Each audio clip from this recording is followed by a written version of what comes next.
이제 오늘은 바울의 1차, 2차, 3차 전도행을 전부 한번 쭉 따라가 보도록 하죠. 우선 1차 선교의 여정은 사도행전 13장 4절부터 시작해가지고 14장 26절까지 기록이 제1차 선교행 여정이에요.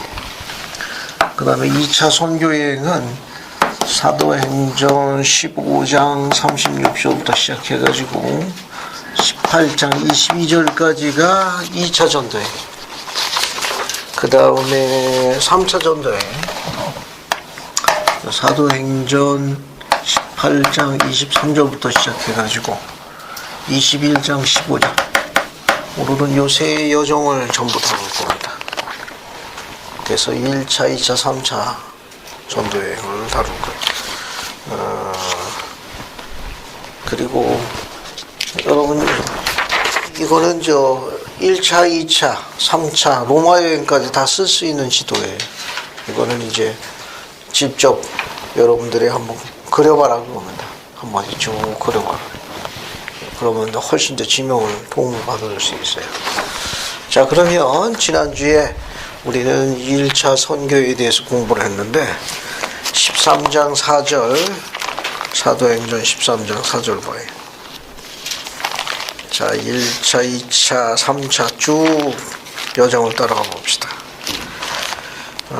따라가 보죠. 그래서 사도행전 13장 4절부터 봐요. 13장 4절부터 봅시다. 거기 4절 보면 두 사람이 성령의 보내심을 받아 실루기아로 내려가서 배를 타고 구브로로 가더라. 그러면 1차 선교여행에 출발한 사람이 누구예요? 1차 선교여행. 1차 선교여행에 사울, 나중에 이름이 이제 바울로 바뀌죠. 누구하고 갑니까? 바나바하고 가죠. 바나바. 이 내용이 사도행전 13장 4절에 언급되어 있어요. 여기 13장 4절에 보면은 두 사람이 그런데 이 두 사람이 뒤에 14장 14절 보면은 14장 4절 봐요. 거기 보면 뭐라고 나옵니까? 두 사도라고 나오고, 또 14절 가면은 이름이 나와요. 두 사도 이름이. 뭐라고 나오죠? 바나바와 바울. 그러니까 위로 올라가가지고 13장 2절 3절 보면은 주를 섬겨 금식할 때에 성령이 이르시되 내가 불러 시키니로여 바나바와 사울을 따로 세우라 하시니 금식하고 기도하며 두 사람에게 안수해 보내리라. 결국 이 사도행전 13장 2절과 3절은 바나바와 사울이 뭘로 부름받았다는 것이 시사하는 거예요. 사도로 부름받았다는 걸 나타내는 기록입니다. 그러니까 1차 선교행을 떠날 적에는 바나바와 사울이 어떤 직분을 갖고 떠난 거예요. 사도의 직분을 갖고 떠난 거예요. 자, 출발지가 어디냐? 저 따라가 볼게요. 출발지가 여기 안디옥에서 실루기아로 내려와가지고 구브로 섬으로 갔다고 그랬어요. 그죠? 지난주에 공부한 거예요. 그래서 4절 보면 구브로로 가가지고 어디 도착해요? 구브로 섬에 살라미에 도착해요. 살라미에 도착해가지고 여기 바나바와 사울이 수종자를 하나 두죠. 이 수종자가 누굽니까? 거기 누굴 뒀어요? 5절에 요한을 수행으로 뒀다. 이 요한은 누구죠? 여기 나와 있는 요한은 앞으로 넘어가서 사도행전 12장 12절 봐요. 찾았어요? 사도행전 12장 12절 뭐라고 나옵니까? 마가라 하는 요한의 어머니 마리아의 집에 가니 여러 사람이 거기 모여 기도하고 있더라. 베드로가 대문을 두드린데 로데라 하는 여종이 영접하여 나왔더라. 거기 나오죠? 누가 나옵니까? 마가라 하는 요한이 나와요. 마가라 요한. 근데 이거는 사도행전 12장 12절의 기록이고, 여기 우리가 갖고 있는 사도행전 13장 5절에 보게 되면은, 5절에 보게 되면 누가 추종자로 누가 따라간다고 그래요? 요한이요. 요한은 사도행전 12장 12절에 마가라 하는 요한을 이야기하는 거예요. 마가라 요한.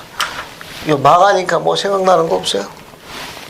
마태, 마가, 누가, 요한은 그 요한은 다른 요한이에요. 마가라는 요한이니까. 요거는 이제 헬라식 이름이에요. 요한은 유대식 이름이고. 유대식 이름이고. 구전에 의하게 되면 요 마가하고 바나바가 삼촌이고 마가가 조카로 알려져 있습니다. 여기 바나바하고 마가하고, 마가가 바나바의 조카예요. 마가의 삼촌이 바나바고. 그래서 수행원, 수종자로 따라갑니다. 그래서 어디로 가는가 하면은, 어디로 가요? 바보로 갑니다. 바보. 6절 보면 온손 가운데로 지나 바보에 이르더라. 그죠? 여기서 9절, 중요한 게 사도행전 13장 9절 보면 사울의 이름이 뭘로 바뀝니까? 바울로 바뀌어요. 바울. 그래서 이때부터 이름을 바울로 불립니다. 역시 마찬가지로 사울은 유대식 이름이에요. 바울은 라틴식 이름, 로마식 이름, 헬라식 이름. 헬라식, 로마식, 혹은 라틴식, 다 같은 표현. 다 같은. 그러니까 이방인들에게 난 이름이 되도록 로마식 이름을 쓴 거예요. 로마식. 그러니까 이때부터 사도행전 13장 9절부터는 바울로 불리고. 그러니까 사울이 언제 바울로 불렸느냐? 제1차 선교회 구보로의 바보에서 뭘로 불린 거예요? 기억하기 좋아요. 바울. 그죠? 구보로 섬의 바보에서 바울로. 그 다음에 그 정도 보시면 돼요. 여정만 보면 되니까. 자, 그 다음에 이제 어디로 가는가 하면은 13장 13절 보면은 두 번째 주 어디로 가요? 어디로 갑니까? 여기서 바보로다. 바보에서 밤빌리아의 보가로 가요. 밤빌리아의 보가로 가요. 밤빌리아의 보가로 갔는데 거기 보면 뭐라고 나옵니까? 요한이 그들에게서 떠나 예루살렘으로 뭐하고 되어 있어요? 돌아가더라. 그죠? 돌아가더라. 요한이 여기서 되돌아갑니다. 그래서 마가라 하는 요한이 여기서 어디로 되돌아가요? 예루살렘으로 돌아가요. 나중에 이것 때문에 바나바하고 바울이 또 다툽니다. 15장 30절 38절 봐요. 이제 2차 선교행 갈 적에 2차 선교행인데 이제 거기 봐요. 36절부터가 여기 보면 2차 선교행이 몇 절부터 돼 있어? 사도행전 15장 36절부터가 2차 선교행이라고. 그래서 36절 보면 며칠 후에 바울이 바나바더로 말하되 우리가 주의 말씀을 전하는 각성으로 다시 가서 형제들이 어떠한가 방문하자. 그러니까 이게 제2차 선교행이 들어가는데 바나바는 누굴 데려가자고 그래요? 마가라 하는 요한을 데려가고자 하나 바울은 밤빌리아의 버가에서 자기들을 떠나 함께 일하러 가지 않은 자를 데려가는 것이 옳지 않다 하여 젊은 사람들 심지어 약하다고 합니다. 의지가 붙지 못하다 하여 두 사도가 어떻게 했어요? 39절에 서로 심히 다투어 피차 갈랐으니 바나바는 마가를 데리고 배를 타고 구브로로 돌아가고 40절에 바울은 누굴 택합니까? 신라를 택하여 제2차 선교에 들어갑니다. 재밌죠? 두 사도께서 수행원 가지고 또 두 분이 그냥 대판 붙었네 또.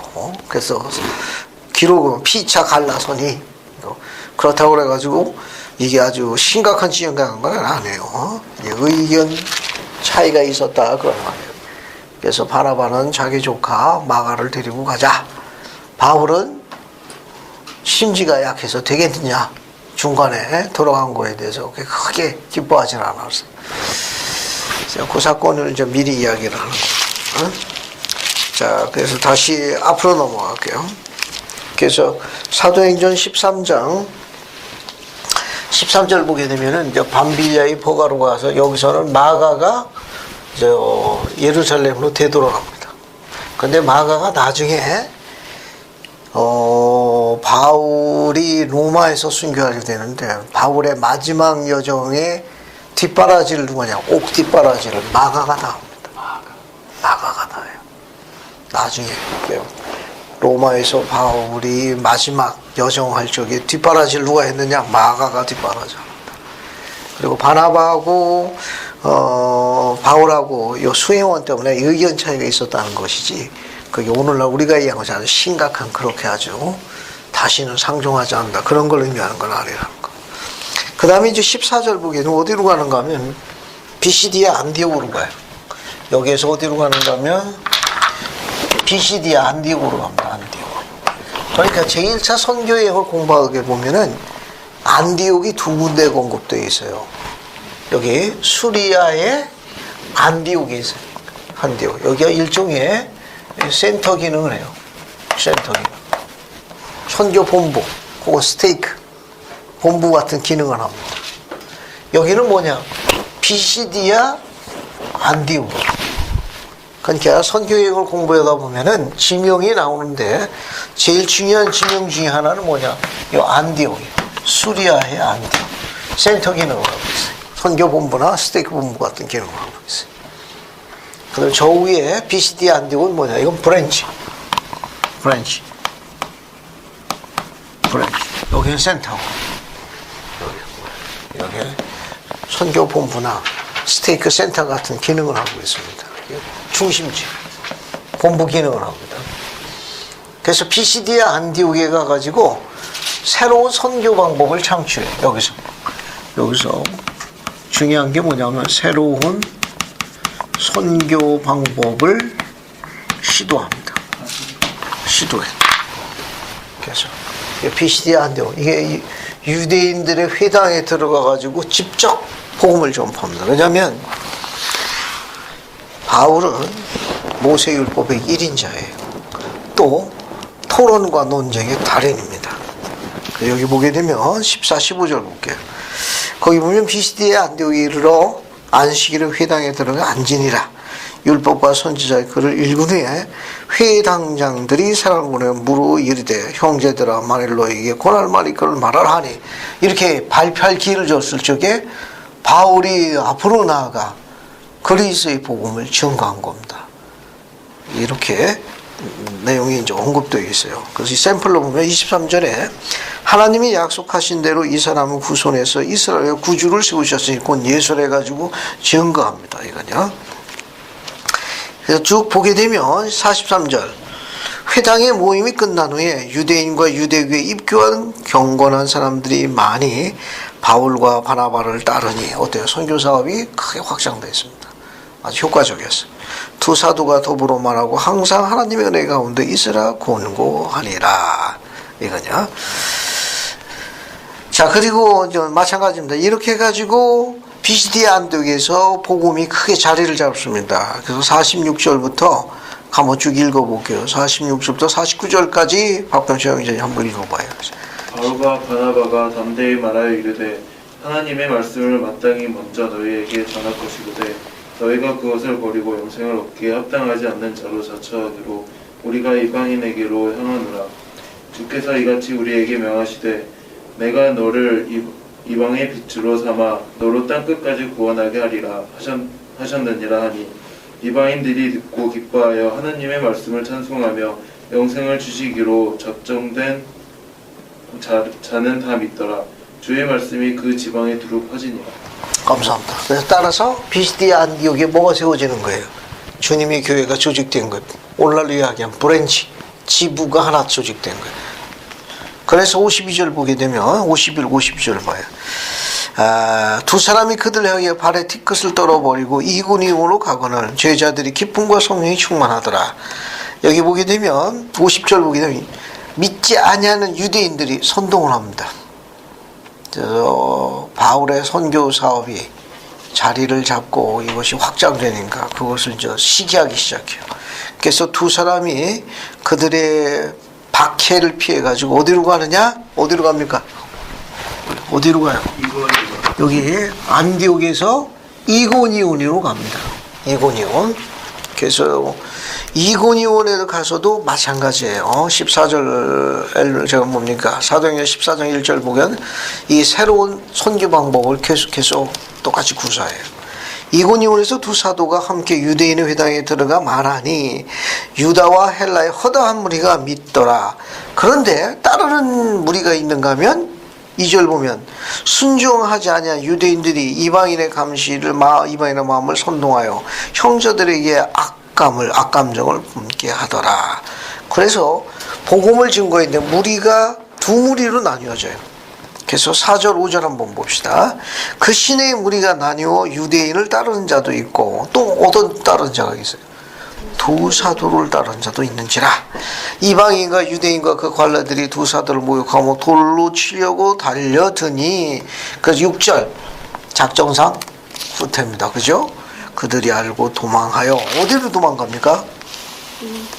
여기 누스드라와 더베와 그 근방으로 가더라. 그래서 어디로 가요?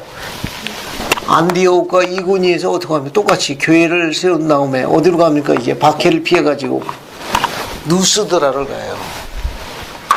여기 누스드라를 눈여겨봐야 됩니다. 누스드라. 여기서 사건이 하나 벌어지는데 이 사건이 뭐냐 하면은 나머지 내용 쭉 읽어보면 되는데 거기 19절 봐요. 유대인들이 안디옥과 이고니온에서 와서 무리를 충동하니 그들이 돌로 바울을 쳐서 죽은 줄 알고 시에 끌어내니라. 성 밖으로 내치니라. 그런 말이에요. 제자들이 둘러섰을 때 바울이 일어나 그 성에 들어가다 이튿날 바나바와 함께 더베로 가서, 그죠? 여기 봐요. 자, 이제 안디옥에서 교회를 조직합니다. 브랜치를 세워요. 이고니에도 브랜치를 세우고 그다음 어디로 갑니까? 누스드라를 가요. 누스드라에서도 뭘 세웁니까? 여기서도 마찬가지로 똑같이 전부 다 브랜치를 세우는 거예요. 여기도 브랜치를 다 세워요. 가는 곳마다 교회를 다 세우는 거예요. 그랬더니 어떻게 되는가 하면은 여기 안디옥하고 이고니오에 있는 유대인들이 바울을 뭐합니까? 박해하려고 전부 어디까지 몰려오는 거예요? 누스드라로 오는 거예요.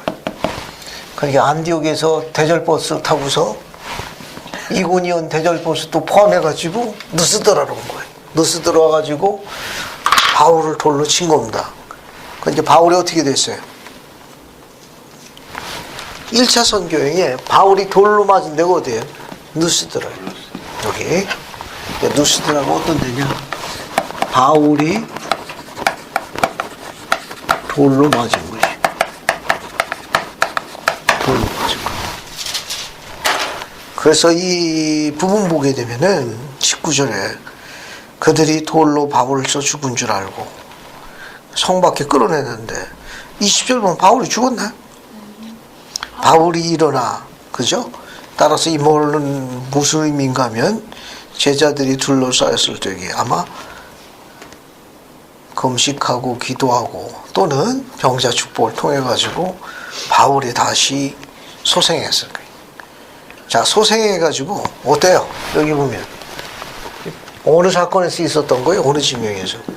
누스드라요. 여기서 누스드라 아주 두려움게 맞은 거예요. 그냥 여기 뭐 거반 죽었다고 그랬습니다. 그러면 어때요? 여러분께 돌로 그렇게 맞으면 다시 그 지역 가고 싶습니까? 돌로 때린 사람 만나고 싶어요?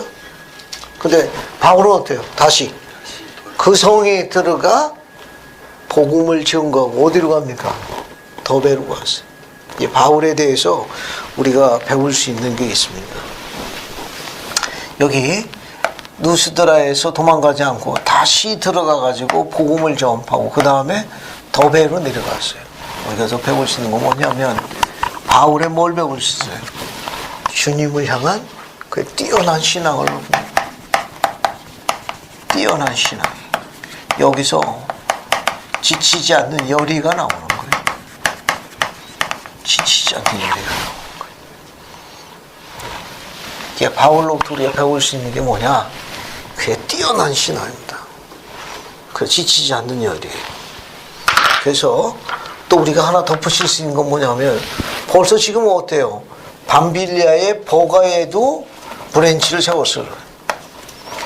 안디옥, 이고니온, 누스다, 더베 벌써 몇 개의 집을 세운 거예요. 최소 5개의 지부가 세운 겁니다. 그래서 우리는 여기서 바울로부터 배울 수 있는 게 뭐냐? 그의 지도력을 배울 수 있는 거예요.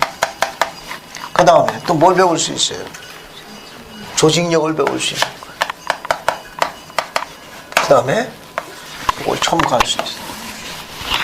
뛰어난 신앙, 지치지 않는 열의, 복음 전파에 대한 선교 사업에 대한 지치지 않는 열의, 뛰어난 신앙에 대해서 공부할 수 있어요. 1차 선교여행에서 바울의 이와 같은 지도력, 조직력, 그 다음 지치지 않는 열의, 뛰어난 신앙으로 복음이 전파되기 시작하는 거예요. 자리 잡기 시작하는 거예요. 자, 이제 귀한 여정으로 갈게요. 여기까지 안디옥에서 실루기아로 해가지고 살라미, 바보, 어디로 가요? 버가, 안디옥, 이고니온, 누스드라, 더베. 됐죠? 이제 여기서부터 다시 귀환하는 겁니다.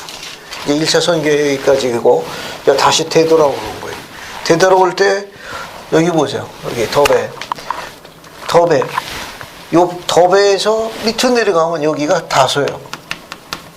다소가 관련 있는 중요한 지명인데 누구와 관련 있습니까? 사울의 고향. 여기 어디 가세요? 바울. 여기 바울의 고향이 다소예요. 더베에서 멀리 안 떨어졌다고. 우리 같으면 어디로 가요? 다소. 우리 같으면 다소로 가지. 왜? 이름이 다소고 짓으려고 다소로 갈 거 아니에요. 그런데 어때? 바울은 거꾸로 자기 돌을 때리는 데가 어디예요? 누스드라, 이고니온, 안디옥 아니에요. 여기 거꾸로 되돌아갑니다. 더베에서 누스드라, 이고니온, 안디옥 거꾸로 가요. 왜 거꾸로 갔죠? 귀환할 적에 여기 다소로 금방 내려가면 되는데 왜 그랬을까? 교회가 그렇죠. 교회가 아직 뿌리가 약한 거예요. 아직은 브랜치예요. 아직은 강한 줄기가 아니에요.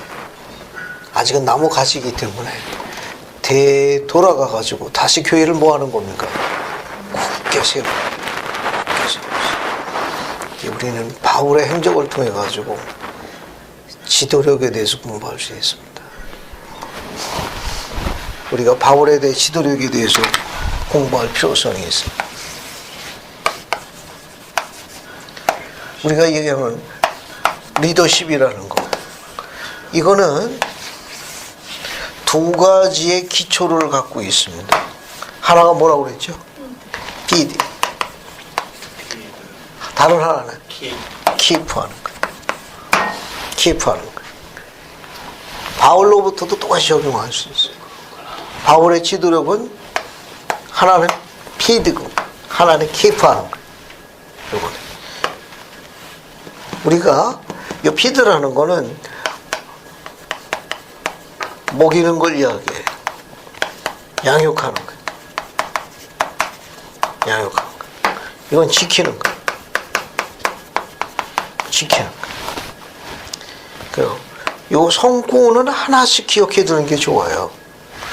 요한복음 21장 16절이 대표적으로 쓰는 비드 사건이고, 지키는 거는 요한복음 15장 14절과 관련이 있습니다. 그래서 1차 선교부터 배울 수 있는 문제. 이것도 한번 경전을 한번 찾아서 읽어볼게요. 그래서 요한복음 21장 16절을 한번 읽어봅시다. 안혜숙 자매님이 요한복음 21장 16절 한번 읽어볼게요.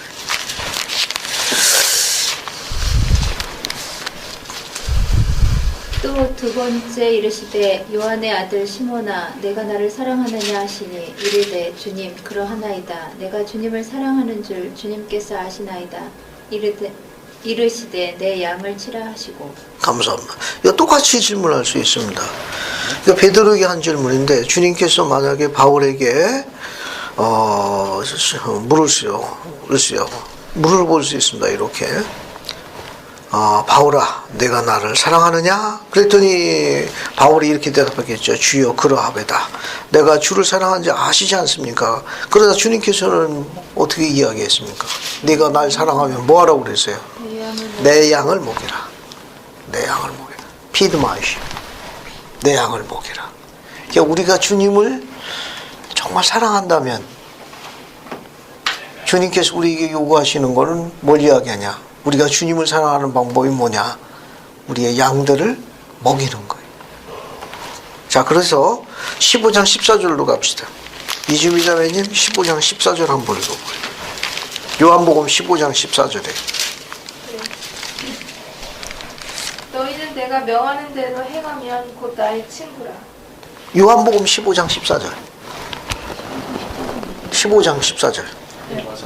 맞는 거예요? 네. 아닌데 그게 아닌 것 같아요. 가만 있습니다. 요한복음 15장 14절 아닌데 이건 14장 15절 잘못 적었다. 아이고 이런 어쩐지 죄송합니다. 야 어쩐지 14장 15절에 왜 가만히 있어요? 이게 맞는데 어쩐지 내용이 좀 이상하다. 어쩐지 이심자매님 정정합니다. 14장 15절이 맞아요. 네. 너희가 나를 사랑하면 나의 계명을 지키리라. 감사합니다. 이게 맞는 거예요. 예, 그게 저렇게 성구를 인용하면 안 된다라는 걸 보여주는 거예요. 네? 여기 보면 계명을 지키는 거예요. 계명을 지키는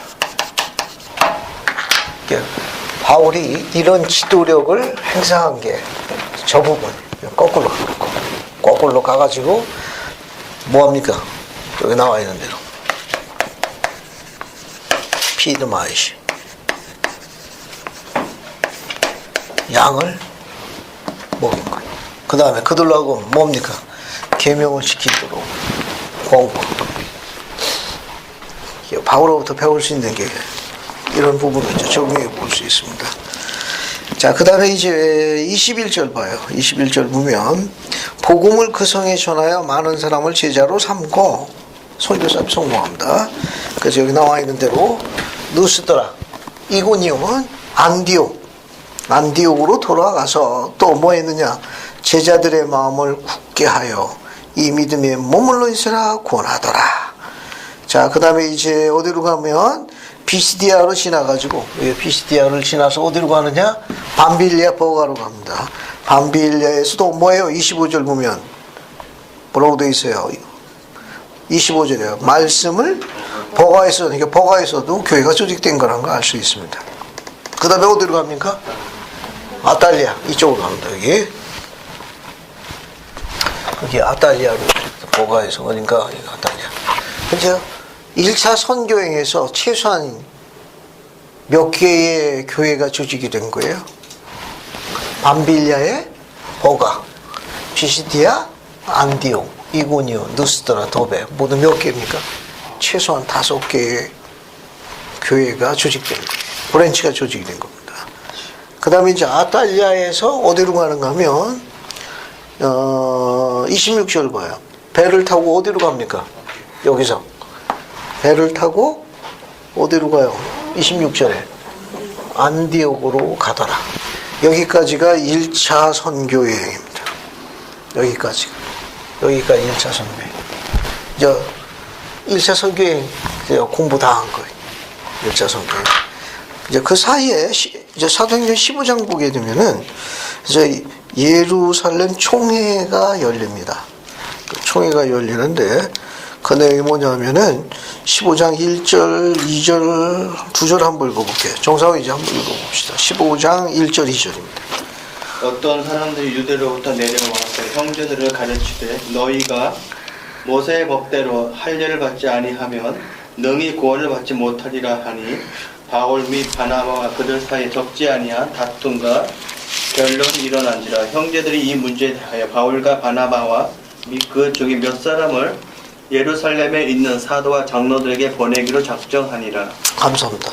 이 안디옥에서 바나바와 바울이 이제 복음을 전거하는데 할례 건 때문에 의견에 차이가 생겼어요. 그래서 이걸 어떻게 조정해야 되냐? 할례가 필요가 없다. 아니다. 아직도 할례가 유효하다. 모세의 율법이 폐하해졌기 때문에 받을 필요성이 없다. 아니다. 아직도 유효하다. 그래서 그걸 정리를 못 해가지고 그래서 이제 예루살렘으로 보냅니다. 이게 그래서 이 문제에 대하여 바울과 바나바 몇 사람을 예루살렘의 사도와 장로들에게 보내더라. 됐죠? 자, 그 다음에 이제 6절 보게 되면 사도와 장로들이 이를 의논하러 모였는데 많은 변론이 있는 후에 누가 일어납니까? 그 7절에 베드로가 일어났으니까 우리는 그 많은 장로들과 사도들이 이 문제에 대해서 논의한 다음에 거기에 많은 변론이 있은 후에 베드로가 일어나 말하니 따라서 우리는 베드로가 어떤 직분에 있는 걸 암시하는 거죠. 제일 회장이라는 걸 암시하는 거예요. 회장이라는 걸. 그래서 9절 보면 믿음으로 그들의 마음을 깨끗이 하사 그들이나 우리나 차별하지 아니하셨더라. 11절 그러나 우리는 그들이 우리와 동일하게 주 예수의 은혜를 받는 줄 구원받는 줄 믿노라 하니 온 무리가 가만히 있어 바나바와 바울이 하나님께서 자기들로 말미암아 이방인 중 행하신 표적과 기사에 관한 말하는 걸 듣더라. 1차 선교행을 보고한 거예요. 예루살렘에 가가지고 바울과 바나바가 1차 선교에 대한 보고를 합니다. 귀한 보고를 한 거예요. 거기 13절 말을 마침에 야고보가 대답하여 이르되 형제들아 내 말을 들으라. 쭉 읽어보면 됩니다. 19절 그러므로 내 의견에는 이방인 중에서 하나님께 돌아오는 자들을 괴롭게 하지 말지니 이방인들에게 복음이 전파되는 걸 강조했어요. 15장 13절에 야고보가 나오죠. 이 야고보는 누굽니까? 갈라디아서 1장 19절 봐요. 갈라디아서 1장 19절. 갈라디아서 1장 19절. 거기도 이름이 같이 나와 있어요. 갈라디아서 1장 19절에 누가 나옵니까?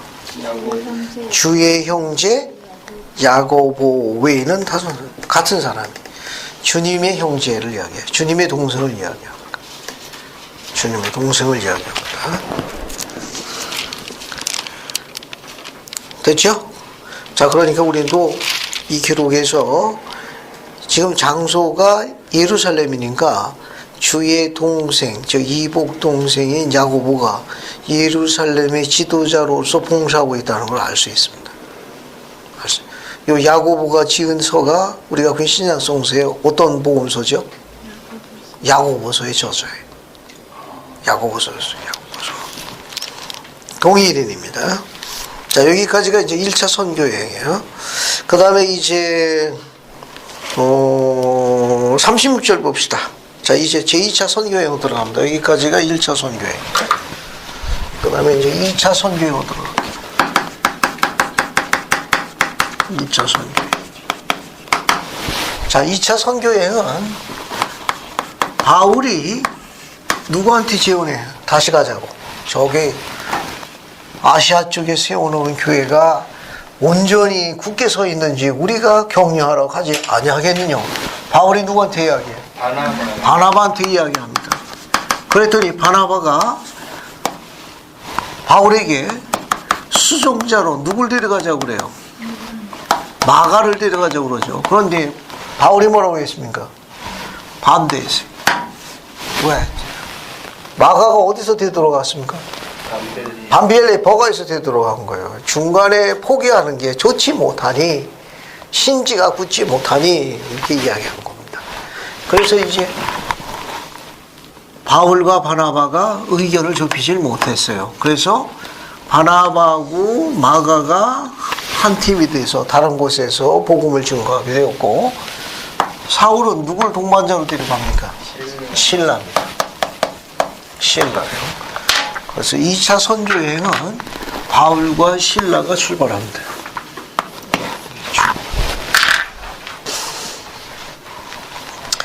그건 앞부분에 나옵니다. 그래서 40절 보게 되면 바울은 신라를 택한 후에 형제들에게 주의 은혜에 부탁함을 받고 떠나 수리아와 길리아를 다니며 교회들을 경고하게 하니라. 됐죠? 여기 봐요. 그러니까 결국 2차 선교행은 수리아와 길리기아라고 그랬으니까 여기가 수리아예요. 수리아 안디옥에서 출발했다는 걸 암시하는 거예요. 길리기아라고 그랬으니까 1차 선교행 이 지역을 다시 재방문한 걸 이야기하는 거예요. 이거는. 그래서 16장 1절 보면은 더베 루스드라의 이름에, 그죠? 1차 선교행을 거꾸로 간 거예요. 자, 다시 볼게요. 그러니까 우린 여기서 뭘 볼 수 있는가 하면은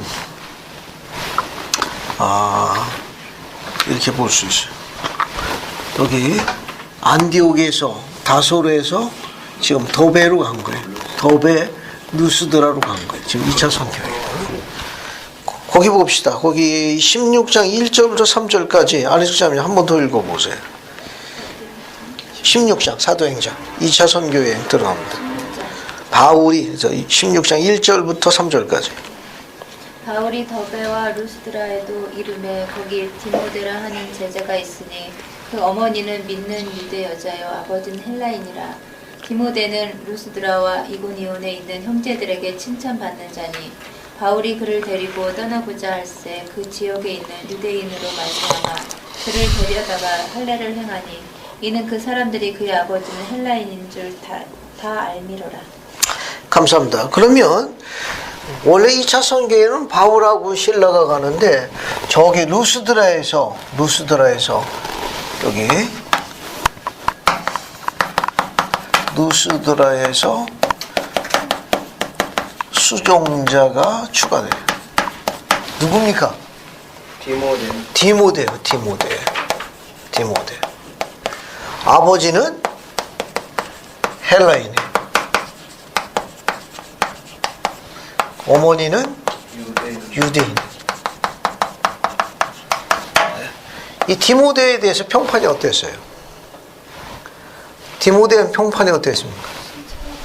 어때요? 루스드라와 이고니에서 어땠습니까?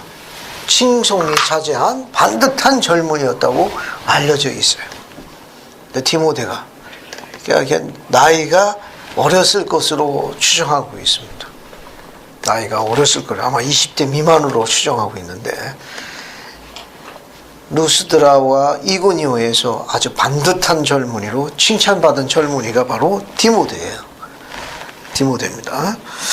거기 이제 보게 되게 되면 디모데가 이렇게 추천된 이유는 저 가문의 배경에서 알 수 있어요. 어머니가 유대인이니까 디모데가 어릴 적부터 어떻게 성장한 걸 알 수 있습니까?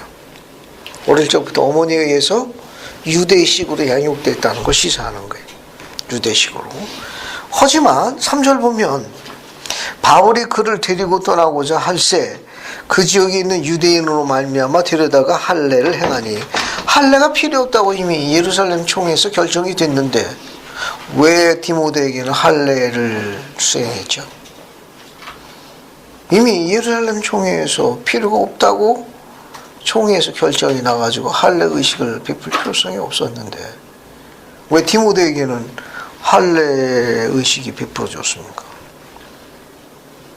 왜 그랬을까요?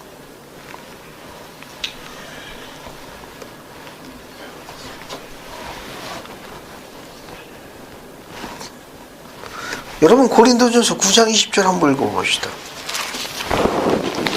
참조로 고린도전서 9장 20절 한번 봐요.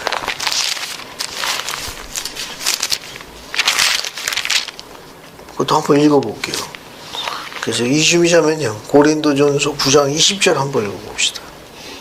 유대인들에게 내가 유대인과 같이 된 것은 유대인들을 얻고자 하며 율법 아래에 있는 자들에게는 내가 율법 아래에 있지 아니하나 율법 아래에 있는 자 같이 된 것은 율법 아래에 있는 자들을 얻고자 하며. 감사합니다. 재밌죠?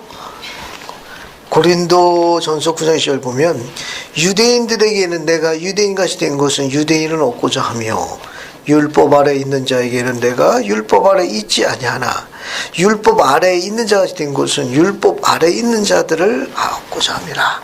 그리스도 앞으로 인도하기 위함이라. 이걸 우리가 배울 수 있는 게 뭐냐면 바울의 뭘 배울 수 있어요? 리더십. 왜냐하면 디모데는 아버지가 헬라인이었기 때문에 할례를 받을 이유가 없었어요. 그런데 어머니가 유대인이면 디모데도 유대인으로 취급했습니다. 어머니가 유대인이면은 디모데도 유대인이에요. 그래서 어릴 적부터 유대식으로 양육됐는데 지금 바울의 지도력 중에 하나가 뭐냐 하면은 바울의 지도력 중에 하나는 조정입니다. 조정은 어디에서 오죠? 배려에서 오는 거. 배려에서 오는 거.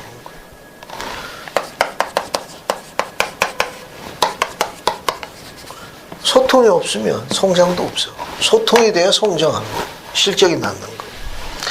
이 디모데는 어머니에 의해서 어릴 적부터 유대식으로 양육됐어요.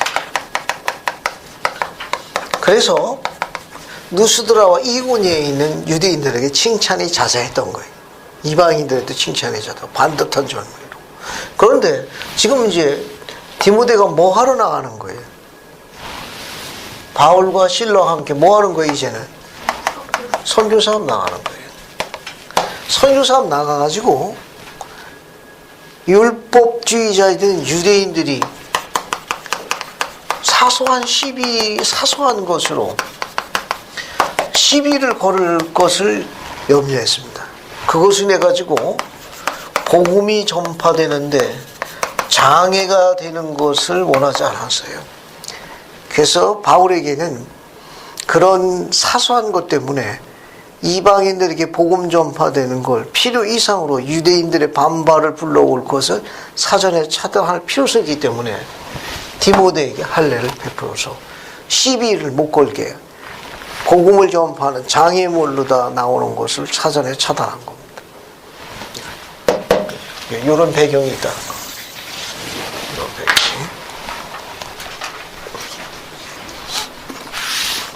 자, 여기서 바울의 지도력에 대해서 배울 수 있는 겁니다. 이거는 지도력에 관련돼 있는 건 책을 한번 봤는데 지금 그 영국의 그 남극을 탐험한 두 지도자 이름이 있더라고. 두 지도자가 있는데 하나는 스코트라는 사람이 있고 하나는 세튼이라는 사람이 있는데 그 세튼이라는 사람은 그 탐험대를 남극을 정복해야 된다는 목표 때문에 그것을 강행하다가 결국은 세튼하고 함께 있던 탐험대가 전부 다 얼어 죽었더구만. 그 날씨가 급격하게 변해가지고. 그 다음에 이제 같이 경쟁 상대가 누구 있는가 하면 스코트라는 사람이 탐험대하고 갔는데 거기는 날씨가 악천후로 변하니까 함께 했던 그 탐험대 무리가 거의 한 300명에 가깝더구만. 그런데 목표를 수정했다고 그래요. 남극 정보가 아니라 남극 탐험, 무사기환으로 목표를 수정했습니다. 그래가지고 그 기간이 거의 260일인가를 버텨가지고 한 명도 낙오되지 않고 무사히 영국 땅으로 귀환시켰습니다. 그래서 영국 국민들이 열광했다고 그래요. 이거는 그게 뭐냐? 지도력 중에 하나예요. 키프하는 거. 키프하는 거. 우리는 여기 디모데에 관련돼 있는 걸 가지고 배울 수 있는 건 뭐냐 하면 목표가 때로는 중요하기도 하지만 바울로 배울 수 있는 건 뭐냐 하면은 그보다는 하나가 될 수 있어서 그리스도 앞으로 이끄는 교화에 대한 접근 방법을 쓴 바울의 지도력을 공부할 수 있습니다. 그는 율법에 고집하지 않았어요. 율법에 고집하지 않고 그리스도 앞으로 나아가도록 더 많은 생명들을 구원의 길로 인도하고자 하는 아주 그런 뛰어난 지도력, 배려에서 오는 조정의 지도력을 보인 사람입니다. 그는 율법 일의 기력에 매달려 있지 않았어요. 그런 영혼의 성장에 훨씬 더 초점을 맞춘 지도력을 구사한 사람입니다. 자, 그 다음에 이제 어디로 가는가 하면은, 자, 이제, 이제 또 갑시다. 이제 어디로 가는가 하면, 이제 루스드라에서 누가 동참해요? 디모데가 동참해가지고 이제 갑니다. 이제 어디로 가는가 하면, 루스드라에서 이고니온, 안디옥 이쪽으로 갑니다. 그래서 기록에 보게 되면은, 기록에 보면은 6절 보세요. 여기 5절 봅시다. 4절 5절 한번 쭉 읽어볼게요. 여러 성으로 다녀갈 때 예루살렘 사도와 장로들이 작정한 규례를 그들이 지키게 하고 여러 교회가 믿음이 더 굳건해서 수가 날마다 늘어가니라. 얼마나 재밌을까? 그죠? 우리도 좀 이랬으면 좋겠어요. 그죠? 수가 날마다 매주마다 사람이 늘어나더라. 한번 적용했으면 좋겠어요. 우리도. 이거 뭐, 교회만 그런 거야. 우리 종교도 마찬가지. 우리는 날마다 원하는 거 아니야. 매주 늘어나길 원하더라. 근데 성령이 아시아에서 말씀 전하지 못하게 오늘 그들이 부르기아와 갈라디아를 다녀가 무시아 앞에 이르니 비두니아로 가고자 했을 때 예수님이 허락하지 않더라. 이 말은 뭐냐면 이쪽 봐요. 여기 뭐, 부르기아 아시아라는 건 이 위에가 흑해. 그래서 지금 바울과 실라, 디모데가 아시아 흑해 쪽으로 가려고 그랬는데 주님의 영이 막은 거예요. 그러니까 어디로 가느냐? 무시아로, 여기서 안디옥에서 무시아로 해서 드로아로 갑니다. 여기서 코스가 바뀌는 거예요. 흑해 쪽으로 가려고 그랬는데 드로아 쪽으로 주님의 영이 인도합니다. 그래서 8절 무시아를 지나 어디에 갑니까? 드로아에 가는 거예요. 드로아는 유럽으로 가는 마지막 항구예요. 여기가 마게도니아거든요. 여기가 전부 유럽. 그러니까 유럽으로 들어가는 마지막 항구가 드로아입니다. 그래서 무시아를 지나 드로아로 갔는데 그래서 그가 시연을 봅니다. 박병철 형제님 16장 9절 10절 한번 읽어봐요. 밤에 환상이 바울에게 보이니 마케도냐 사람 하나가 서서 그에게 청하여 이르되 마케도냐로 건너와서 우리를 도우라 하거늘 바울이 그 환상을 보았을 때 우리가 곧 마케도냐로 떠나기를 힘쓰니 이는 하나님이 저 사람들에게 복음을 전하라고 우리를 부르신 줄로 인정합니다. 감사합니다. 여기 드로아에서 바울이 시온을 봅니다. 누가 나타났어요? 마게도니아 복자가 나타나가지고 우리를 도우라 이쪽에 복음을 전파해라 라는 시연을 봅니다. 그래서 11절 보게 되면 드로아에서 어디로 갑니까? 배를 타서 어디로 가요? 네아폴리로 갑니다. 네아폴리로 가죠. 그 다음에 어디로 가요? 네아폴리에서 거기서 빌립보로 가는 거예요. 그죠?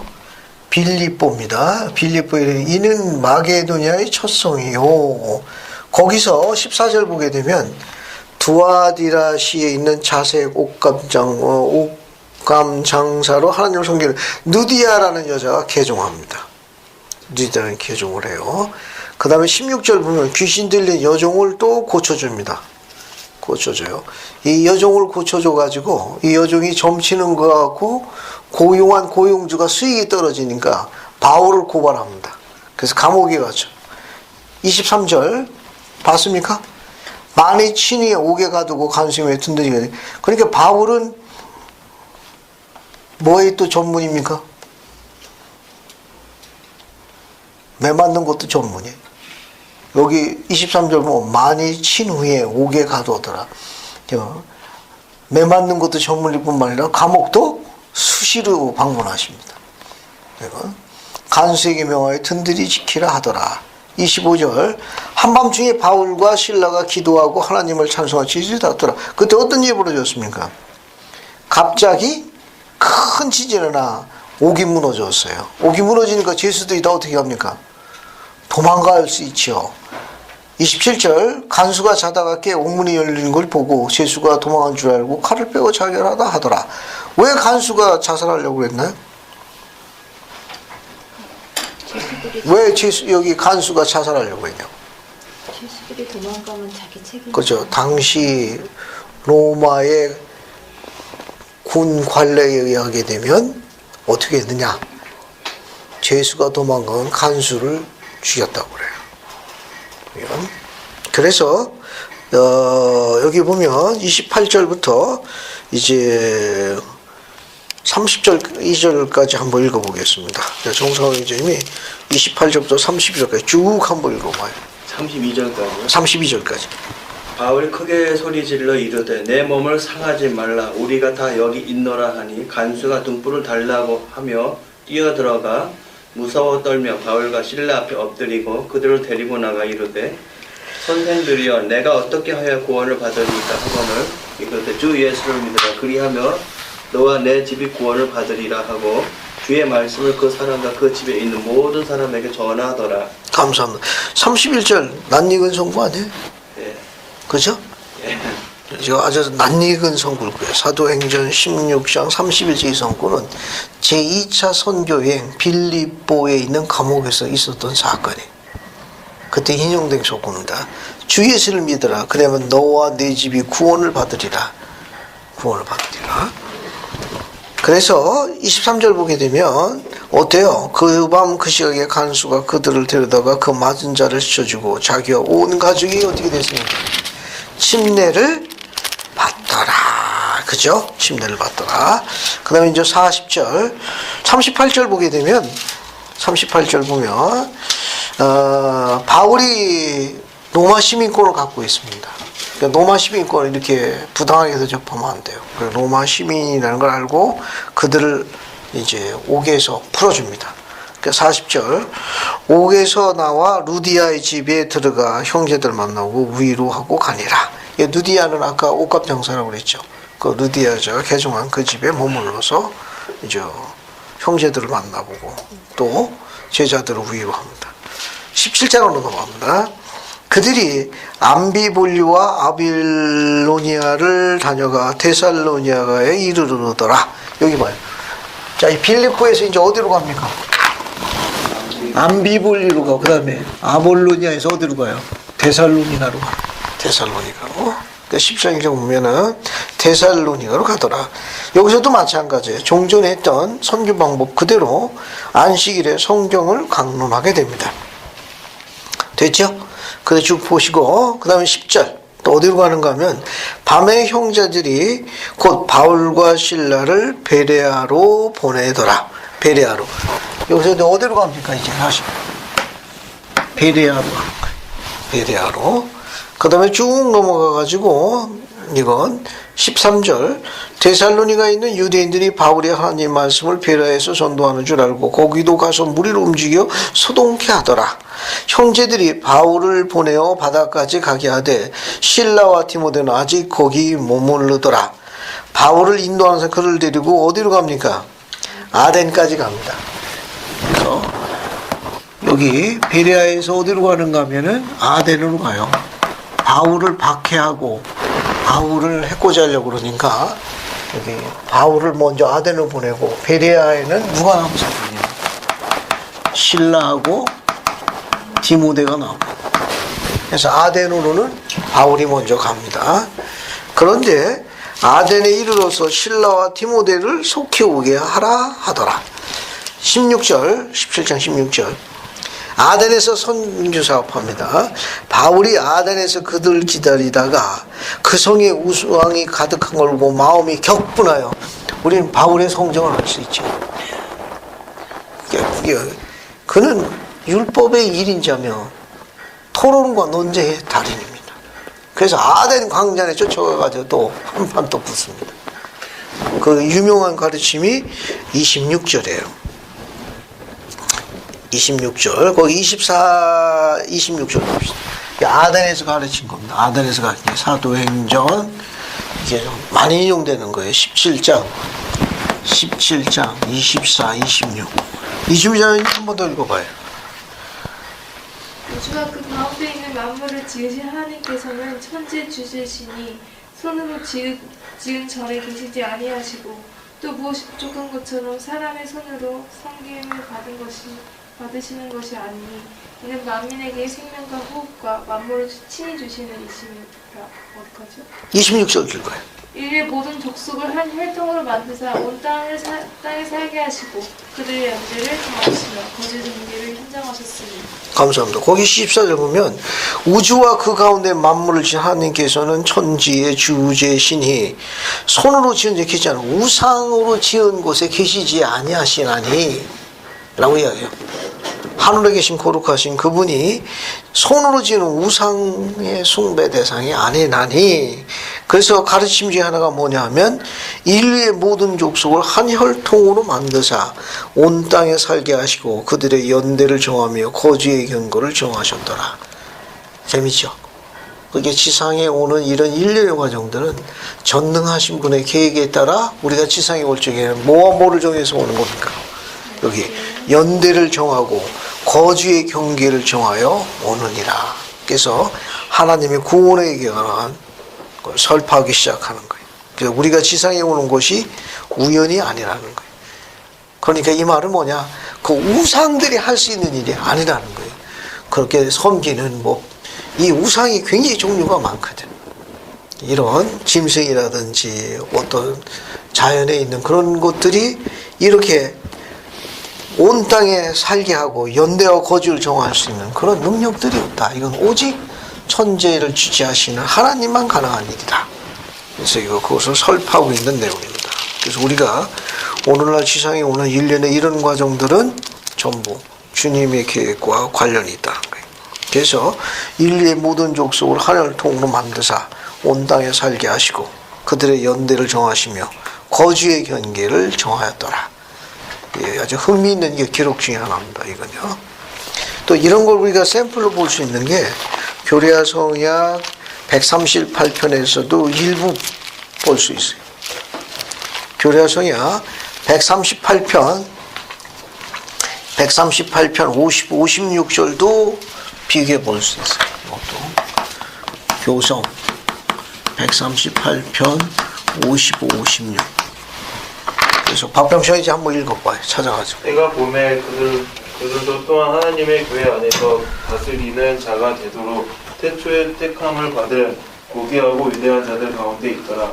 그들은 실로 태어나기 전에 다른 많은 자들과 함께 영의 세계에서 그들의 첫 교훈을 받았고 사람의 영혼의 구원을 위하여 주의 포도원에서 일하도록 주께서 정하신 때에 나오도록 예비되었더라. 감사합니다.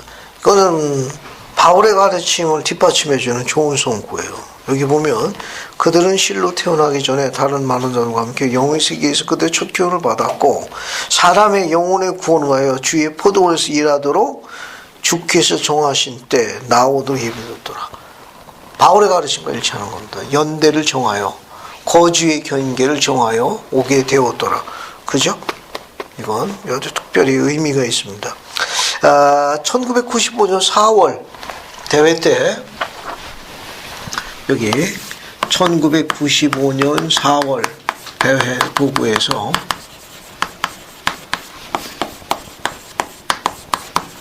고든비 힝클이 뭐라고 증거하셨는가 하면은 주님의 말씀을 자라나는 세대들이 오게 될 거라고 예언하셨습니다. 여기. 주님의 말씀을 잘하는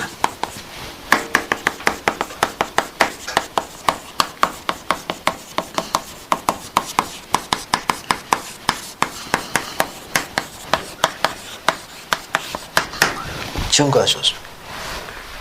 일찍이 자라나는 세대들이 오늘만큼 주님의 말씀을 잘 이해하고 가르침에 따르고 증거하는 세대들이 없었다. 이런 세대들이 이제 도래하고 있다라고 이야기한 겁니다.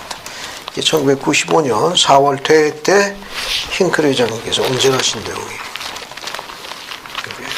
그리고 또 우리가 또 다른 부분에서 살펴볼 수가 있는데 교리야 성약 86편 봐요. 비교해 볼 수 있습니다. 교리야 성약 86편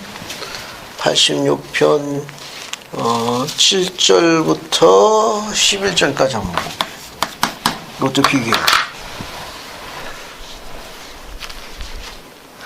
8절부터 보는 게 낫겠네. 8절부터 봅시다. 8절부터 11절까지. 봤습니까? 한번 읽어볼게요. 그래서 8절, 9절을 안희숙 자매님이 읽고 10절, 11절은 정상훈님이 읽고 한번 쭉 훑어서 읽어보십시오. 그러므로 이같이 주가 너희에게 이르노니 신권은 너희 조상들의 혈통을 통하여 너희와 함께 계속되어 왔나니 이는 너희가 육체를 따라서 합법적인 상속자여 하나님 안에 그리스도와 함께 세상에서 감춰져 왔습니다. 그러므로 너희 생명과 신권은 존속되었고 또 세상이 시작된 이래로 모든 거룩한 선지자 입으로 말한 바 만물이 회복될 때까지 너희와 너희 혈통을 통하여 반드시 존속되어야만 하느니라. 그러므로 만일 너희가 나의 선함에 거하여 이방인을 위한 빛이 되고 이 신권을 통하여 나의 백성 이스라엘을 위한 구원자가 되면 너희에게 복이 있도다. 주가 이를 말하였느니라. 아멘. 감사합니다. 여러분 그 11절 보게 되면 만일 너희가 나의 선함에 거하여 이방인을 위한 빛이 되고, 그죠? 선함에 거하여 이방인의 빛이 되고, 그 다음에 이 신권을 통하여 나의 백성이 이스라엘 구원자가 되면 너에게 복이 있도다. 너희가 만일 나의 선함에 거하여 이방인을 위한 빛이 되는 것, 이게 무슨 사업입니까? 선조 사업이에요. 뒤에 신권을 통하여 나의 백성이 이스라엘 구원자가 되는 사업은 무슨 사업이에요? 성전 사업입니다. 그러니까 선교 사업과 성전 사업을 수행하도록 예임된 자가 창세 이전부터 예임되었다가 연대와 거주를 정하여 오늘날 오고 있다는 계시예요. 바울의 가르침과 일치합니다. 왜냐하면 8절 보게 되면 신권은 너희 조상들의 혈통을 통하여 너희와 함께 계속되어 왔나니 너희가 육체를 따라 합법적인 상속자요 하나님 안에 그리스도와 함께 세상에 감추어져 와 있습니다. 그래서 이런 세대들과 이런 주님의 자녀들이 오늘날 마지막 때가 찬 경륜의 시에 오도록 어떻게 되었느냐? 하나님 안에 그리스도와 함께 세상에 감춰져 왔다가 이제 오기 시작한 거예요.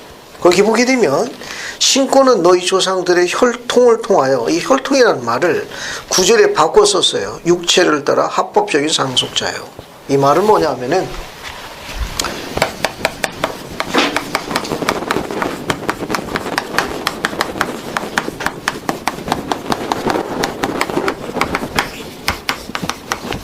이 안에서 이런 자녀들이 세상에 오는 거예요. 신권을 지닌 아버지와 신앙의 어머니의 혈통을 통해 가지고 창세 이전부터 예비되었던 그 준비된 하나님의 고귀하며 위대한 영들이 지상에 오는 거예요. 이걸 뭐라고 했냐면 혈통을 따라, 혈통을 따라. 뒤에 보게 되면 뭐라고 이야기했는가 하면 육체를 따라, 육체를 따라 합법적인 상속자요. 합법적인 상속자. 그러니까 여기 자녀가 있는데 이 자녀가 신권을 지닌 아버지에 의해서 신권이 계승되는 거예요. 신앙의 어머니에 의해서 가지고 의의 율법 가운데 장성하는 겁니다. 성장하는 거예요. 그렇다면 여기 나와 있는 혈통, 육체를 따라, 그죠? 합법적인 상속자는 자녀를 의미하니까 이건 뭐를 이야기하느냐? 결혼관계를 이야기하는 거예요. 결혼관계에 의지하고 있다는 계시에. 지금 보세요. 교회 안에서 결혼하라 그런 말이에요. 교회 안에서 결혼하면 그래야만 혈통을 통하여 육체를 따라, 혈통을 육체라. 이 정부 뭐냐면 이 혈통이 어떤 혈통이냐? 신권을 지닌 의로운 아버지에게서 그 아들과 딸들이 양육되는 거예요. 신앙을 지닌 어머니에게서 의의 율법 가운데 양육되고 장식되는 겁니다. 그게 혈통이에요. 그 혈통은 뭘로 이루어지느냐? 육체를 따라 결혼을 이야기하는 거예요. 결혼을 이야기하고 그래야만 이 자녀들이 주님의 말씀을 잘하는 자녀들이 이제 양육되는 거예요. 그래야만 이 자녀들이 주님의 말씀을 잘하는 이 자녀들이 뭐가 되느냐? 이방인의 빛이 되는 거예요. 이방인의 빛이 되는 거예요. 또 그 자녀들이 이스라엘의 구원자가 되는 거예요. 이주미 자매님 학교 지금 4년 다녔죠? 4년 중에 그 친구, 과친구 중에 몇 명이 선교사 나왔습니까?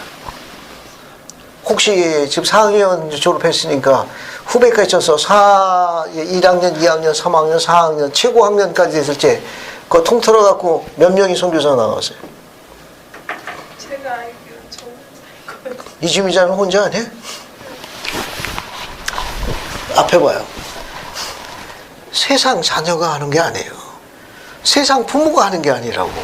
이방의 빛이요 이스라엘의 구원자로 증거되는 자녀가 그리스도 안에 감춰졌다가 이제 지상에 오기 시작한 거예요. 박평수 형제? 그 BYU 프로보이스 쪽에 거기 함께 있던 친구들은 몇 명이 지금 선교사 나왔어요? 그 주변 친구들 중에 몇 명이 나가냐고. 제 또래는 몇 명 없고요. 그냥 전체적으로 봤을 때 엄청 많이 나가죠. 감사합니다. 이게 다 부모들이 누구예요? 거의 대부분이 해요. 교회 직계 자녀들이. 그러니까 시차적으로 약간 텀이 있을지 모르지만 거의 대부분이 다 가는 거예요. 오래전에 이옥순 자매가 매일반 새벽반 세미나리 할 적에 거기에 그 화고가도 그 청소년들이 17명이 들었습니다. 14명이 선교사 다녀왔습니다. 17명 가운데 14명이 선교사 다녀왔습니다. 전부 교회 직계 자녀들이. 그 셋도 교회 직계 자녀예요. 하지만 거의 85% 이상이 다 다녀온 거라고. 다 다녀온 거예요. 이거 이해하겠어요? 이게 바울이 아덴에서 가르친 거나 우리 계시하고는 일맥상통한 거예요. 일맥상통한 겁니다. 세상에서 즐거운 것 중에 하나가 뭐냐? 우리가 즐거운 거, 자녀를 양육하면서 즐거운 게 뭐냐 하면은, 한번 찾아볼게요. 요한 3서. 이것도 같이 연관해볼게요. 이렇게 돼서, 요한 3서 1장 4절 읽어보고 정리해 봅시다. 요한 3서 1장 4절 봐요. 찾았습니까? 찾았어요? 예. 이주미 자매님 그 1장 4절 한번 읽어봐요. 내가 내 자녀들이 진리 안에서 행한다 함을 듣는 것보다 더 기쁜 일이 없도다. 감사합니다. 동의합니까? 네. 감사합니다. 목소리가 큰가 보니까 자녀들이 마음에 안 드는가 보네. 네? 여기 봐요. 이게 진리입니다. 요한이 증거한 거예요. 내가 내 자녀들이 진리 안에서 행한다함을 듣는 것보다 더 큰 즐거움, 기쁨이 없도다. 이거만큼 즐거운 게 없어요. 이거만큼 애굽의 금문보화보다도 더 즐거운 게 이 일이에요. 앞에 봐요. 주님께서 성역 베풀자 하신 말씀에 의미심장한 말씀을 하셨습니다. 의미심장한 말씀을 하는데 내가 온 천하를 얻고도 내 목숨을 잃으면 무슨 소용이 있뇨? 기억합니까? 온 천하 영광을 다 얻고 내 목숨을 잃으면 무슨 소용이 있뇨? 복음 가운데서 이런 기쁨을 누리지 못하는 그 온 천하의 금은보화 그 명예가 무슨 소용이 있뇨? 예, 그런 말하고 관련이 있어요. 너무 스트레스 받지 마세요. 그래도 약간 스트레스 받으라고 하는 얘기입니다. 예. 이게 바울에서 아덴에서 가르친 내용인데 아주 사랑받는 내용이에요. 근데 이런 얘기 자꾸 하니까 바울이 그냥 미움을 받을 수밖에 없는 거예요. 그래서 어디로 가느냐? 아덴에서 또 쫓겨납니다. 또 가는 곳마다 쫓겨나요. 오래 머무르면 두 가지 합니다. 매 맞고 감옥에 들어가는 거예요. 18장 1절 봐요. 이제 어디로 가는가 하면 아덴에서 어디로 갑니까? 고린도로 가요. 고린도. 아덴을 떠나 고린도에 이르더라. 그죠? 자, 고린도에 가가지고 3절 봐요. 고린도 3절 보면 생업이 같음으로 함께 살며 일을 하니 그의 생업은 천막을 만드는 것이었더라. 따라서 바울의 직업이 뭐라는 거 알 수 있습니까? 여기서 바울이 생업으로 생계를 유지합니다. 텐트 메이커예요. 텐트 메이커. 장막 기술자입니다. 장막 기술자. 그러니까 어때요? 우리가 사도 바울을 존경할 수밖에 없는 건 그래도 오늘날 선교 사업을 할 만하잖아요. 집도 지지, 먹을 것도 대주지, 또 행운이 깃들게 되면 초대도 받지. 그죠? 그러다가 우리 큰 딸내미가 애나임 선교에서 봉사를 했는데 거기 부자 동네랍니다. 그 캘리포니아 거기 부자 동네가 돼가지고 이거는 이제 녹음과 녹화해서 삭제해야 되는데 잘 사시는 성도들이 너무 많아가지고 그렇게 초대가 잘 된대요. 이제 초대가 잘 되는데 그냥 전부 질 좋은 스테이크로 나오는데 사진을 보니까 아주 안팡지게 동그랗게 됐더라고. 안팡지게. 여기 녹화 녹음해서 삭제할게요. 그냥 너무 대접을 잘해준다. 또 그분들은 그 와드에서 무슨 모임을 하게 될 경우에는 제일 먼저 선교사들을 배려했답니다. 제일 먼저 음식을 먹고 편하게 또 그렇게 해서 그렇게 배려를 해줬다고요. 그 당시 사진 보게 되면 요즘 얼굴하고 구분하기 힘들 만큼 아주 그냥 알토라는 같이 강한 체력을 자랑하더고. 이거 똑같은 겁니다. 이거. 여기서도 마찬가지예요. 생업이 같으면 함께서 일을 하니 그 생업은 천벌 맞는 것이다. 참 그렇게 봉사하는 배경이 되는데 이거 어때요? 사도 바울은 자기가 벌어서 쓰고 이 여정이 얼마나 힘들었겠습니까? 오늘날에는 이거 뭐 그냥 비행기 기차해가지고 자동차가 있지만 여기는 어때요? 생각만 해도 그냥 머리가 아픈 겁니다. 그래도 어떻습니까? 지치지 않고 주의 영광을 했으니까 바울이 주님을 사랑하고 또 주님이 바울을 얼마나 아끼고 또 바울이 주님을 얼마나 사랑하고 증거했는지 그런 또 관계도 이해할 수 있습니다. 이거냐? 자, 그래서 이제 거기 증거하는 장면이 쭉 나옵니다. 거기 고린도에서 얼마나 머물렀는가 하면은 우선 6절 봐요. 그들이 대적하여 비방하니 바울이 옷을 털면서 너희 피가 너희 머리에 돌아갈 것이 나는 깨끗하니라. 이후에 이방인의 가노라 하더라.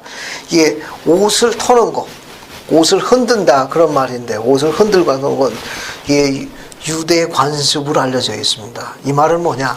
내가 할 바를 다 하였으니 이제 너희들이 행하는 모든 것들은 너희 행한 대로 너희에게 돌아갈 것이라는 유대 관습이라고 그래요. 그래서 여기서 보게 되면은 뭡니까? 사도행전 18장 6절이죠. 그 옆에다 하나 적어요. 몰몬계에 되어 있습니다. 니파이후서 9장 44절도 나와요. 자, 한번 볼게요. 니파이후서 9장 44절. 몰몬경에도 이게 유대의 관습이라는 걸 암시하고 있습니다. 9장 44절. 9장 44절. 박평시가 이제 한번 읽어봐요. 오 나의 사랑하는 형제들아 내 말을 기억하라. 보라 내가 내 옷을 벗어 너희 앞에 흔드노라. 나는 내 구원의 하나님께 모든 것을 살피시는 그의 눈으로 나를 보아주시기를 간구하노라.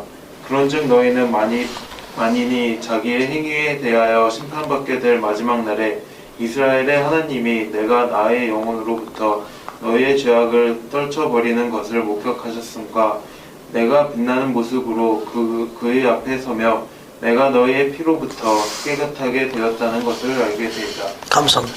이게 전통적인 유대의 관습을 알려져 있습니다. 내가 무지하고 내가 할 바를 다 하였는데 너희들이 그것을 거절하였으므로 너희가 행한 대로 돌아갈 것이라는 그런 유대의 관습으로 옷을 벗어서 흔들었다고 그래요. 혹은 털었다고 그러고 두 개 다 같은 말입니다. 그 다음에 이제 쭉 넘어가 가지고 이제 그들이 이제 바울을 대적하니까 이제 고린도를 떠나려고 그랬어요. 9절 봐요. 밤에 주께서 환상 가운데 바울에게 말씀하시되 두려워하지 말며 침묵하지 말고 말하거라. 내가 너와 함께 있으며 어떤 사람도 너를 대적하여 해롭게 할 자가 없을 것이니 이는 이 성 중에 내 백성이 많음이라 하시더라. 1년 6개월을 머물고 그들 가운데서 하나님의 말씀을 가르치니 그래서 고린도에 교회가 조직이 됩니다. 1년 6개월 동안 이제 복음을 전파해요. 그래서 거기서 교회가 이제 건설됩니다. 우리가 주목할 점이 뭐냐 하면은 어때요? 이 장면에서 여기 봐요. 여기 보면 옷을 벗어 털었죠. 이렇게 바울이 이제 고린도에서 최선을 다했지만 어땠습니까? 대적한 거 아니에요. 그래서 내가 다른 데로 가야 되겠다라고 지금 떠날 채비를 하는데 주님께서 뭘 요구하셨어요? 거기에 내 백성이 많음이라. 내 백성이 많으니까 뭘 요구하셨습니까? 10절에 내가 너와 함께하며, 그죠? 교리야 성약 88편 63절 봅시다. 거기 여기서 교리야 성약 88편 63절 한번 볼게요. 그래서 박병선이 한 번 더 읽어봐요. 88편 63절.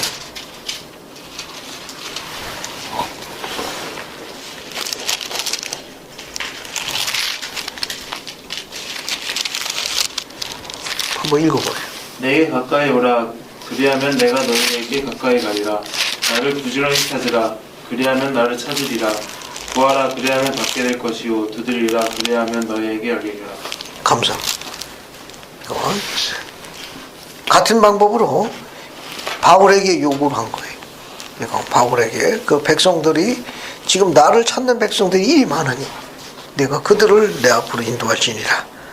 그렇게 요청을 했습니다. 그래서 1년 6개월 동안 그들 가운데 하나님의 말씀을 가르쳐 많은 백성들이 주 앞으로 돌아오게 되는 거예요. 자, 그 다음에 이제 또 봅시다. 또 전문적인 일이 또 있어요. 16절 보면 또 뭐가 되어 있습니까? 그들이 법정에서 쫓아내니 또 쫓겨납니다. 그 다음에 17절 어떻게 되어 있어요? 또 뭐 모든 사람이 해당된 소수를 잡아 법정에서 때리되 갈료와 이를 상관치 않아. 또 이 일 때문에 또 이제 떠나게 됩니다. 뒤에 보세요. 바울이 더 여러 나라 머물다가 형제들과 작별하고 배를 타고 수리아로 떠나갈 때 부르스 길라와 아골라도 함께하더라. 바울이 일찍이 소원이 있으므로 갱그라에서 머리를 깎았더라. 이제 어디로 갑니까? 아덴에서. 이런저런 일에도 또 다시 이제 떠날 수밖에 없게 되는 상황이 돼요. 그럼 어디로 갑니까? 여기서 어디로 가요? 여기서 갱그레아로 갑니다. 갱그레아로. 이 갱그레아에서 어떤 사건이 있었는가 하면은 갱그레아에서 거기 18장 18절에 바울이 뭐 했어요? 머리를 깎았습니다.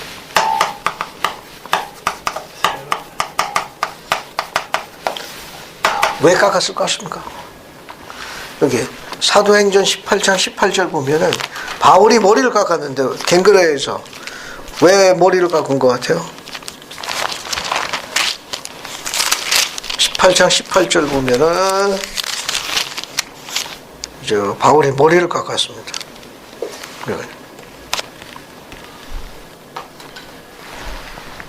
서원했다고 돼 있는 거 보니까 뭐 어떻게 앉으면 여기 앞에 말에 서원이 일찍이 어떤 하나님께 서원한 어떤 것이 있었나 봐요.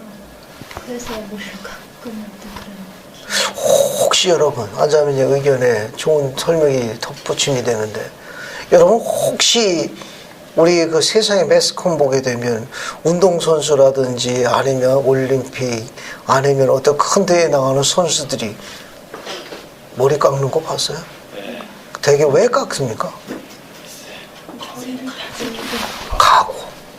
그렇죠? 자기의 결의. 이게 뭡니까? 임전 못해. 야, 앞으로 물러서지 않겠다. 난 이거 아니면 죽겠다. 이런 아주 각오를 나타내는. 따라서 갱글에서 머리를 깎았다는 바울의 행적도 그와 비슷할 거예요. 선교 사업을 지금까지 1차, 2차 했지만 더 잘해야 되겠다는 자신에 대한 그런 부족함에 대해서 주님의 도움으로 필요했을 거예요. 자기 딴에는 열심히 했지만 그래도 주님께는 아직도 내 능력이 부족하다. 그래서 그런 부분에서 서원했을 거예요. 도움을 청했을 거예요. 또 그리고 뭡니까? 그 일에 대해서 절대로 자기가 포기하지 않겠다는 거. 그런 각오와 결심으로 뭐 한 겁니까? 스스로에게 머리를 깎은 거예요. 다음 주까지 머리 깎고 오시다. 얼굴들이 안 밝아 보이시네. 그래서 갱그라에서 바울이처럼 이렇게 한 이유 중에 하나는 뭐냐 하면은 그 새로운 믿음에 대한 새로운 각오를 한 거예요. 왜? 앞으로도 더 많은 시련과 역경이 오기 때문에 그런 부분에서 자기가 절대로 물러서지 않겠다는 그 자신에 대한 각오, 또 새로운 믿음에 대한 새 능력과 새 힘이, 에너지가 필요하다는 걸 전능하신 분께 소총하는 자신의 의지의 표현으로 볼 수 있습니다. 자, 그 다음에 이제 어디로 가는가 하면, 어디로 가죠? 19절. 19절에 보면, 겐그레에서 이쪽으로 갑니다. 에베소로 가요. 귀한 여정에 들어갑니다. 에베소에 들어가고, 그 다음에 이제 21절 끝에 보면, 배를 타고 에베소를 떠나고, 22절, 어디로 갑니까? 에베소에서. 가이사라로 갑니다. 그죠? 가이사라의 상륙하에 올라가 교회의 안부를 물은 후에 어디로 갑니까? 여기서 다시 어디로 가요? 안디오로 갑니다. 이게 제2차 선교예요. 이게 제2차 선교예요. 그래서 이제 한번 쭉 같이 따라가 볼게요. 자, 여기 안디옥에서 떠난 동반자가 누굽니까? 바울과 실라가 출발해요. 그죠? 실라가. 그래서 더베에서 누스드라로 가는데, 누스드라에서 누가 동참하죠? 누가 동참해요? 디모데가 동참합니다. 그래서 이고니온 안디옥에서 어디로 가요? 원래는 흑해 쪽으로 가려고 했는데 주님의 영이 어디로 인도했습니까? 드로아로 간 거예요. 드로아에서 어떤 일이 있었죠? 마게도니아 복장을 한 사람이 어디로 초대했습니까? 마게도니아로 초대해요. 오늘날 유럽에 복음이 좀 받은 배경이에요. 그래서 어디로 가요? 네아폴리, 그 다음에 빌립보. 이 빌립보에서 뭡니까? 루디아라는 여자가 개종하고 귀신들을 여종 구해줘가지고 감옥에 갇히게 됩니다. 그리고 간수가 또 개종하게 되죠. 그 덕분에. 예? 그래서 여기서 나와 있는 그 유명한 말, 아까 그랬죠. 주 예수를 믿어라. 너와 온 집이 구원받아. 그럼 어디로 갑니까? 암비볼리, 아볼로니아. 그 다음 어디로 가요? 데살로니가. 그 다음에 베레아에서 어디로 가요? 아덴에 가가지고 선교사를 봅니다. 아덴에. 그 다음에 이제 아덴에서 어디로 가요? 고린도에 가는데, 고린도에서 처음에 반응이 어땠다? 반응이 좋지 않아가지고 떠나려고 했는데 주님께서 그곳에 선한 백성이 많으니까 머물러 있어서 1년 반 동안 여기서 선교사로 다시 많은 백성들을 개종합니다. 그다음에 어디로 가요? 겐그라로 가가지고 머리를 깎죠. 새로운 각오를 합니다. 새로운 각오. 왜? 앞으로 제3차 선교 여행과 뭐가 남아있어요? 로마 여행이 남아있어요. 거기에 더 많은 난관과 시련이 닥쳐올 것을 이길 수 있는 뭐가 필요했어요? 힘이 필요했습니다. 그걸 간관 지역이 겐그리아입니다. 겐그리아에서 어디로 가요? 에베소입니다. 에베소에서 배를 타고 어디로 가요? 가이사로 가서 다시 어디로 갑니까? 안디옥. 여기까지가 2차 선교예요. 잠시 숨을 골랐다가 다시 제3차 여행을 또 떠납니다. 또 떠나. 어때요? 선교사 다녀온 지가 열흘 되었는데 바울처럼 머리 깎고 새 용기로 또 가라고 그러면 안색이 별로 안 좋네. 우리가 사도 바울을 존경할 만한 이유는 지칠 줄 모르는 주님의 강한 오른팔이에요.